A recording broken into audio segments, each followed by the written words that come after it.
Give me the next 30 minutes, and something in the way you think is going to change. I'm not talking about book smart. I'm not talking about school smart. I'm talking about the kind of smart that makes a room go quiet when you walk into it. The kind of smart that lets you see what people are actually doing underneath what they're saying. The kind of smart that means you can no longer be lied to, manipulated, or quietly controlled. Most people go through life half asleep. They take things at face value. They believe what they're told. They assume the world runs the way they were taught it runs, and then they spend years, sometimes decades, confused about why nothing ever seems to add up the way it's supposed to. Here's why. They're missing 7 pieces of understanding, 7 mental shifts that change how you see everything, permanently. And once these shifts happen in your brain, you're not the same person anymore. You start noticing patterns other people walk straight past. You start predicting outcomes before they arrive. You understand motivations that leave everyone else completely in the dark. And that makes you dangerous. Not dangerous like a threat. Dangerous like someone who can't be played anymore. The people who make a living controlling others, they hate this. Because once someone sees clearly, their tricks stop working. Before we go any further, I need to warn you about something. These 7 shifts are permanent.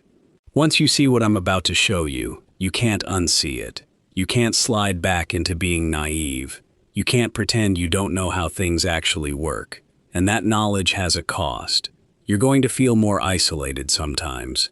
You're going to feel like you're speaking a different language than the people around you. You're going to notice things that make you uncomfortable, and you won't be able to unnotice them. So if you want to stay innocent, if you want to keep believing that people are fundamentally good and the world is fundamentally fair, this is your exit. Close the tab. Go back to whatever you were doing. But if you're ready to see clearly, if you're ready to understand how the game actually works, keep watching.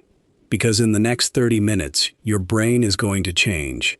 And by the end of this, you'll be dangerously smart. Let's start with the first shift. This is the foundation.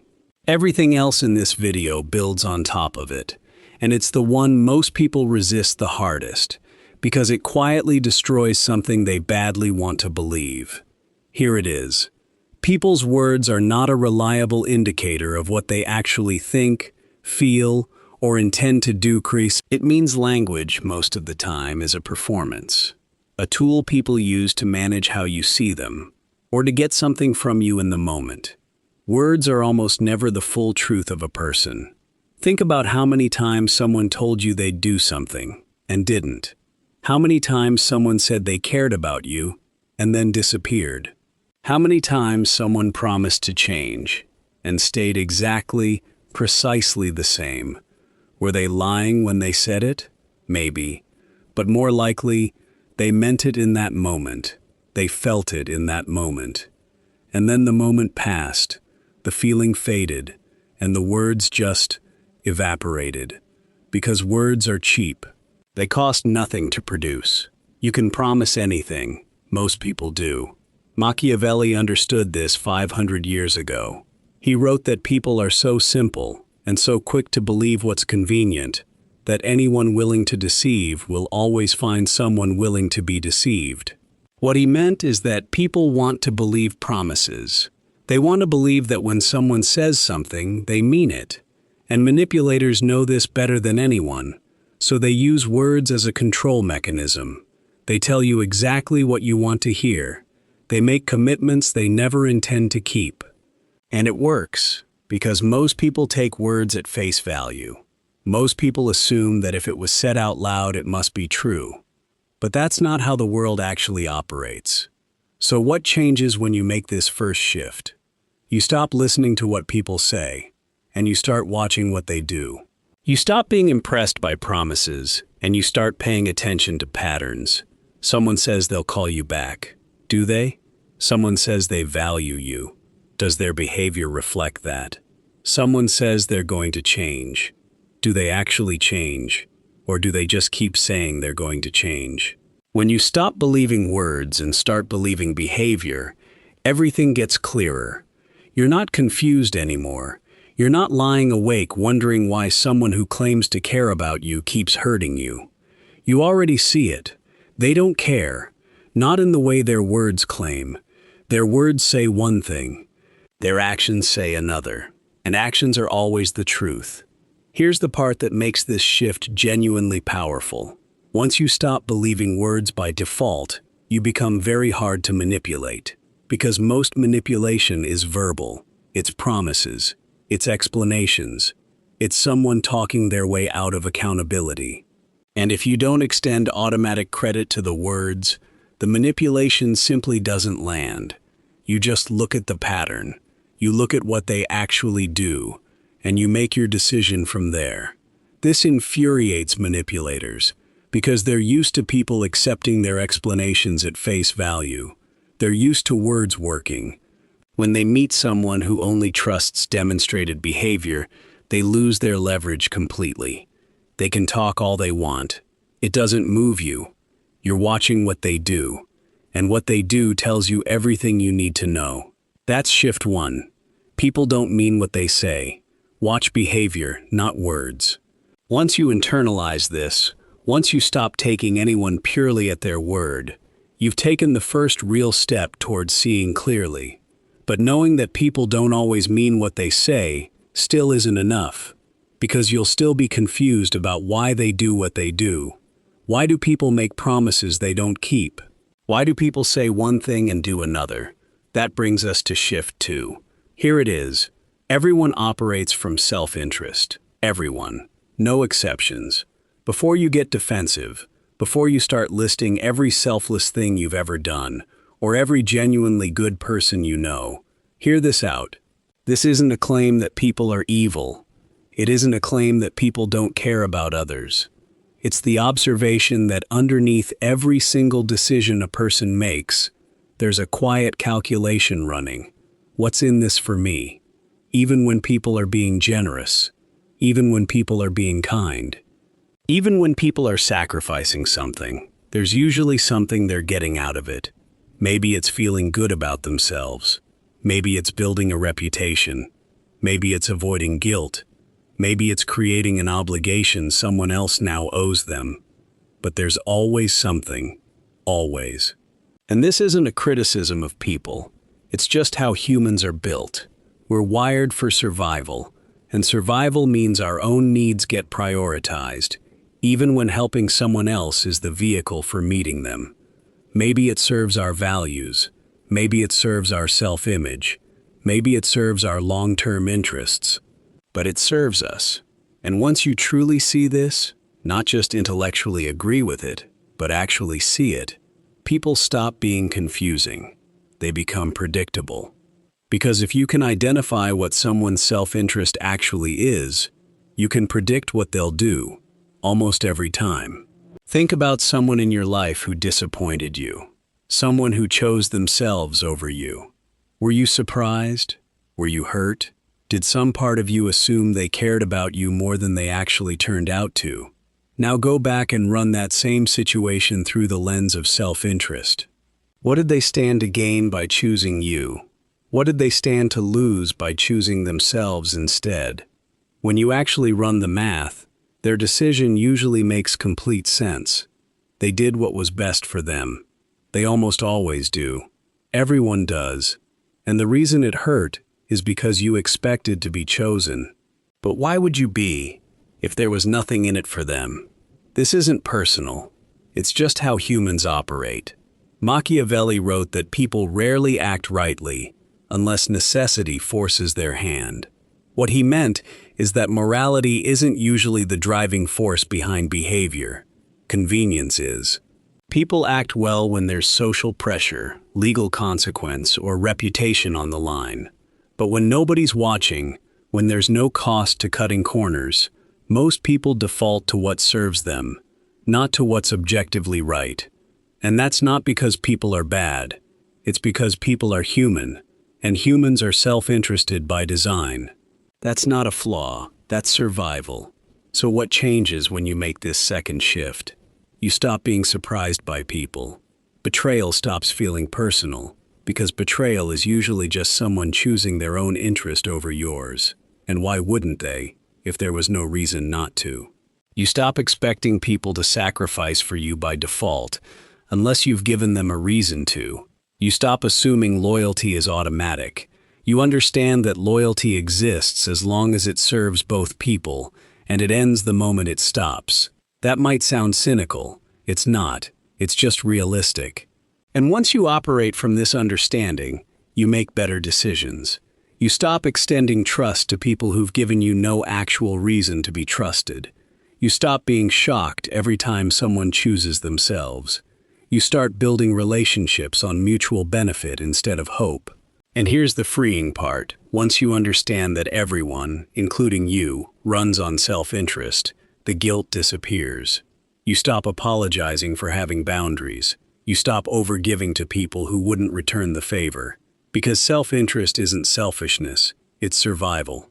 The people who are actually thriving figured this out a long time ago.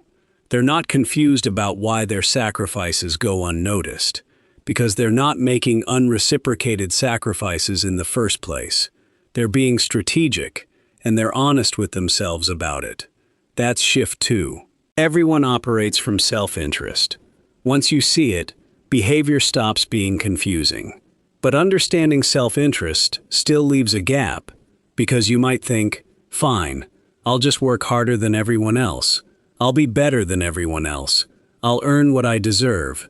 That belief is about to break too. Here it is. Fairness is a story they tell children. The world is not fair. It never has been. It's not going to become fair. And the people who succeed are not, as a rule, the people who deserve it most.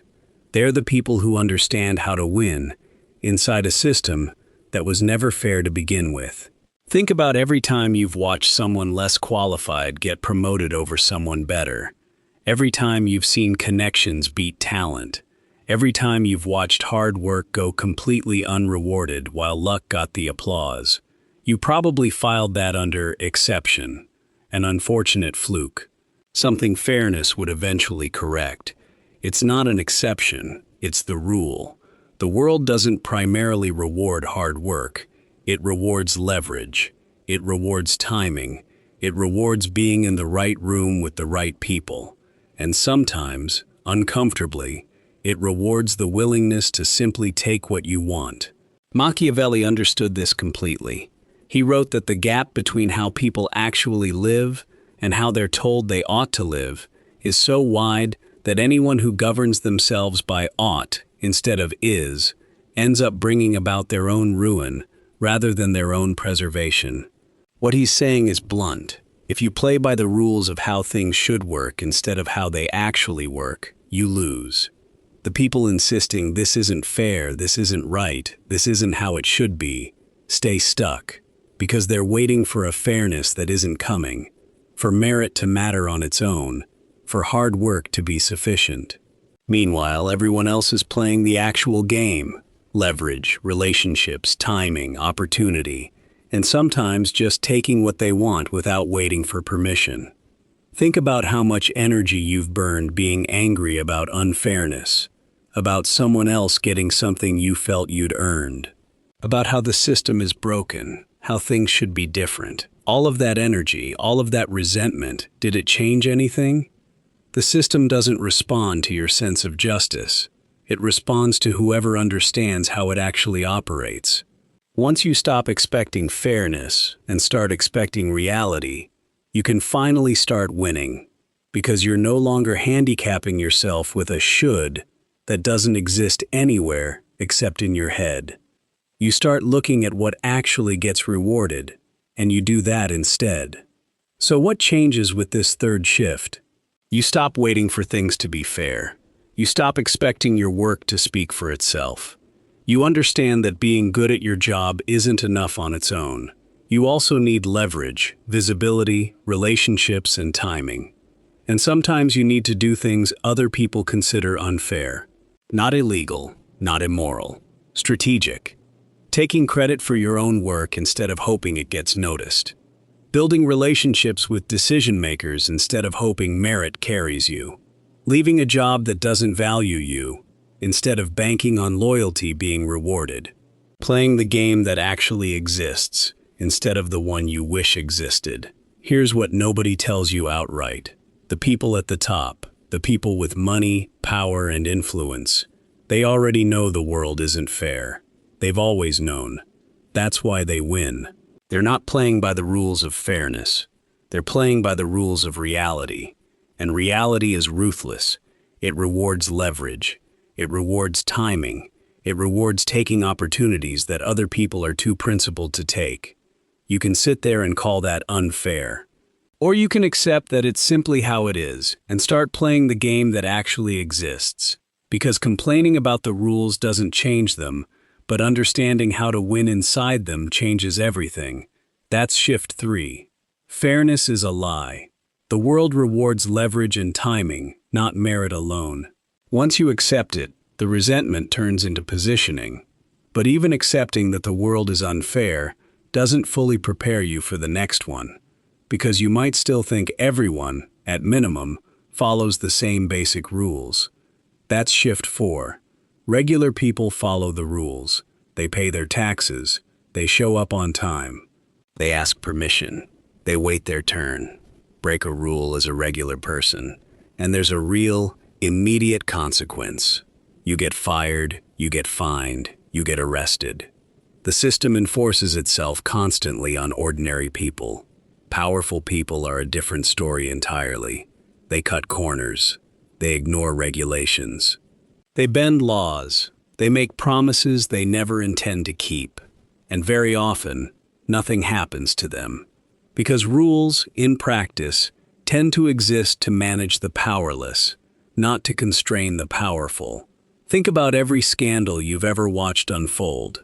Wealthy people avoiding taxes, politicians lying under oath, executives violating labor law. What actually happened to them, in the end? Maybe a fine that amounted to a fraction of what they gained. Maybe a public apology with no real teeth. Maybe nothing at all. Because the system tends to come down hardest on people who can't afford good lawyers, don't have connections, and don't have leverage. If you have money, power, and the right relationships, rules start to function more like suggestions, things you can work around, negotiate, or simply ignore if the upside outweighs the risk. Machiavelli wrote that a wise ruler shouldn't keep his word once honoring it works against him, or once the reason he gave it in the first place no longer applies. What he's describing is exactly this. Powerful people follow rules when rules serve them, and quietly abandon them the moment they stop, because they have the resources to absorb whatever fallout follows. This isn't a conspiracy. It isn't a secret. It's just how power tends to behave. In every system, every society, every structure. So what changes with this fourth shift? You stop handicapping yourself with rules that powerful people routinely ignore. You stop being the only person playing fair at a table where fairness isn't the actual game. You stop assuming that following every rule is what makes you a good person, because the people winning aren't following every rule. They're following the ones that carry real consequences, and quietly bending the ones that don't. This is not a call to become dishonest or break the law. It's a call to stop being naive about which rules genuinely have teeth, and which ones only bind people who choose to be bound by them. Being a rule follower doesn't automatically make you virtuous. Sometimes it just makes you easier to manage. Here's the uncomfortable question this shift leaves you with. Do you keep following rules that are quietly holding you back, while everyone around you cuts corners freely? Or do you start being deliberate about which rules genuinely matter and which ones don't? Most people can't sit with that question honestly, because they want to believe that good people always follow every rule. But Machiavelli would tell you that good people, defined that narrowly, finish last. Not because being ethical is wrong, but because obeying rules nobody else is obeying is simply a strategic error. That's shift 4. The rules don't apply equally. Powerful people bend them constantly and rarely pay for it. Once you see it, blind rule following starts to look less like virtue and more like a leash. But even understanding that the rules bend for some people doesn't prepare you for the next shift, because you might still believe you know who your real allies are. Here it is. The people who are going to hurt you are rarely strangers. They're not obvious enemies. They're the people who smile at you, who tell you they've got your back, who act like they care, because that's how betrayal actually works. You can't be betrayed by someone who was never trusted in the first place. You can only be betrayed by someone you let in. And the people who want to take from you, compete with you, or undermine you know this instinctively. So they get close. They act friendly. They learn your weaknesses. They wait for the right moment, and then they act. And you never see it coming, because you'd already filed them under safe. Think about every time you've been blindsided by someone. Were they obvious enemies beforehand? Almost never. They were friends, colleagues, people you helped, people you trusted, people you assumed were loyal, and then they weren't. You were shocked, because you genuinely didn't see it coming. But here's the uncomfortable truth. The signs were usually there. You just didn't want to see them, because seeing them would mean admitting that someone you trusted was actually a threat. And most people would rather stay blind than sit with that. But staying blind doesn't protect you. It just makes you an easier target. Machiavelli wrote, again, that people are so eager to trust that a deceiver will always find someone willing to be deceived. People want their friends to genuinely be their friends. They want to believe the people around them are being honest. And deceivers exploit exactly that. They get close. They learn your secrets. They learn what you value and where you're vulnerable. And then they use all of it. To take from you, to compete with you, or to undermine you, all while smiling the entire time, because the smile is the disguise that actually works. So what changes here? Ninudua. You stop trusting people simply because they're pleasant to you. You stop assuming a smile equals loyalty. You start watching for patterns instead. Does this person celebrate your wins, or does something about your success seem to bother them? Do they support you when it costs them nothing, or also when it's inconvenient for them? Do your private conversations actually stay private, or does sensitive information have a strange way of resurfacing at the worst possible time? Once you stop taking friendliness at face value, you start seeing who's real and who's performing. And a lot of people, uncomfortably, are performing. This is the hardest part of the shift. You realize you can't extend deep trust to most people, not because everyone is malicious, but because most people will choose themselves over you the moment it actually matters. Most people will smile at you and quietly compete with you at the same time. Once you see this clearly, you get very selective about who you trust, what information you share, and who gets close enough to actually hurt you. Because proximity is danger. The closer someone is, the more damage they're capable of doing. And most people, frankly, haven't earned that proximity. That's shift 5. Your enemies often pretend to be friends. Trust needs evidence, not just warmth. But even knowing the people around you might be threats doesn't fully protect you. Because you might think the fix is simple. Just be tough. Don't show weakness. That's shift 6. Here it is. Weakness invites attack. The world tells you that being vulnerable is brave, that showing your struggles makes you relatable, that asking for help is strength. And in an ideal world, maybe that would hold up. But this isn't an ideal world. It's a world with real predators in it. And predators don't respect vulnerability. They exploit it. When you show weakness to the wrong person, you're not building connection. You're revealing exactly where to hit you. You're handing someone information about how to manipulate or control you, and some people, not all, but some, will absolutely use it later. Think of a time you opened up about a fear or insecurity, and later, in an argument or a hard moment, that exact thing got used against you. They knew where it would land, because you'd told them yourself. You gave them the weapon. They just kept it in reserve until they needed it. Machiavelli wrote that it's better to be feared than loved, if you can't be both. What he meant is that people generally respect strength more than they respect vulnerability. When people sense that crossing you has real consequences, they think twice before testing you. But when they sense you're soft, that you'll absorb the hit and stay pleasant regardless, they have little reason to treat you carefully. Weakness invites disrespect. It invites exploitation. Not from everyone, but from enough people that it's worth being careful. So what changes with this sixth shift? You stop oversharing by default. You stop broadcasting every struggle to everyone in earshot. You reserve genuine vulnerability for the small group of people who've actually proven, over time, that they won't use it against you.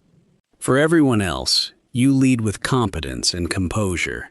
Not because you're cold, but because you understand that in a competitive environment, looking like prey tends to attract exactly the wrong kind of attention. In practice, this looks like solving your problems quietly instead of airing them at work. Working on your insecurities privately instead of announcing them. Learning from your failures in silence instead of broadcasting them. Because every public display of weakness quietly lowers your perceived value in other people's eyes, and the people who are actually thriving already understand this. They're not struggle-free. They just keep the struggle private and show strength publicly. That's shift 6. Weakness invites attack. Be deliberate about what you reveal, and to whom. But even understanding all 6 of these shifts still leaves one more. The biggest one. The one that ties everything else together. Here it is. You're in the game whether you play or not.